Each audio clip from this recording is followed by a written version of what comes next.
With economic shocks and the ongoing pandemic, the gap between men and women in the labor force widened.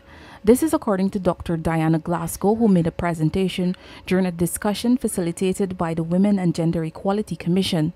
The discussion was held virtually on Wednesday night and focused on the future of work and what it means for women. The current labour force participation is about 49% for women and 75% for men. So don't be deceived, there's already a very wide disparity in terms of our participation. And whenever there are shocks, those disparities tend to be further exacerbated.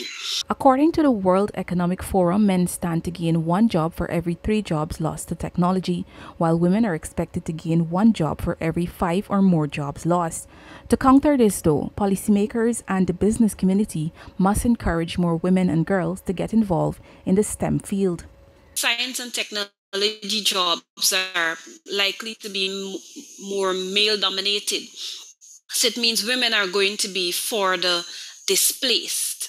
So what we've seen with COVID-19 and a trend that we're likely to see persistent going forward is digitalization and the gig economy and the rise of non-standard forms of employment, self-employment, temporary work, independent contracting, and I smile. Meanwhile, Dr. Paulette Henry, a social worker and one of the Commonwealth's wise women of the world, said that though there is progress for women in the labor force, it is not being done fast enough. To make sure that we talk the language and that language and message is understood by families and by girls particularly, and by mothers, by women, that they need to get these additional skill set to make them more marketable, because the dynamic is changing, the demographic is changing, the workforce is changing.